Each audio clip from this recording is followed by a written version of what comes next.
Salut à tous. Dans cette vidéo, je ne vais pas prendre le temps de vous demander de liker parce que pour beaucoup, un like, ça vaut un don de 1000 euros. Donc, il n'y a pas moyen de faire un petit geste, juste liker une seconde et c'est fait.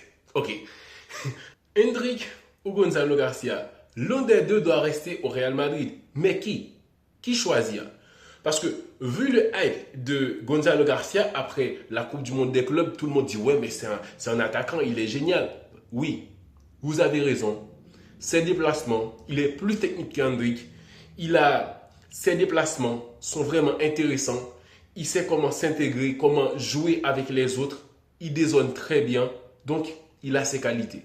Il marque des buts aussi. Donc, bravo à lui. Mais les gens oublient très vite, très vite, surtout dans le monde du football, que Hendrik était celui qui marquait les buts pour le Real Madrid la saison dernière en Coupe du Roi. Je vous dis ça, pas plus. Hendrik, lui aussi s'est projeté en profondeur, pas que Gonzalo. Hendrik, je compte sur sa puissance de frappe, sa puissance physique aussi, parce que les Sud-Américains, ils ont ça en eux. Surtout les attaquants là, ils sont, même s'il n'est pas de grande taille, mais c'est un attaquant qui pèse, ok? Donc on peut ressentir aussi le manque de technique, d'expérience chez lui, parce que Gonzalo, on voit que c'est un joueur beaucoup plus posé, il sait que le ballon va arriver, il sait quoi faire, il n'est pas pressé.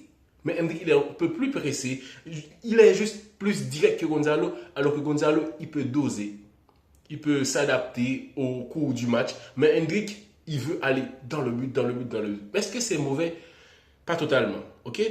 Parce qu'il y a des déchets que Hendrik doit améliorer, mais le plus important, qui doit rester? Qui a le profil pour rester au Real Madrid? Tout le monde voit Gonzalo comme l'heureux élu parce qu'il a fait un très bon Coupe du Monde des clubs, mais je pense que Hendrik aurait fait pareil aussi, s'il avait sa chance. Parce que Hendrik a déjà prouvé en Coupe du Roi. Quand il a la confiance, il peut marquer, il prend son temps et direct dans le but. Hendrik a quelque chose, c'est que cette saison, il doit s'assurer d'avoir du temps de jeu, soit au Real Madrid ou ailleurs. Et la Coupe du Monde qui arrive, Hendrik doit s'assurer d'avoir un peu plus de temps de jeu pour convaincre Ancelotti. On sait que c'est Ancelotti quand même, donc c'est un peu compliqué pour le Brésilien. Parce que le hype de Gonzalo fait tout le monde et la sensation de que oui, c'est lui. Ça doit être lui, l'attaquant sur le banc du Real Madrid, au cas où Mbappé, Vinicius, machin, on fait monter tout ça. Qu'est-ce qu'on fait de Hendrik? On a l'impression que tout le monde a déjà oublié les performances d'Hendrik, qu'il n'a pas eu assez de temps de jeu pour se développer, de s'adapter aussi.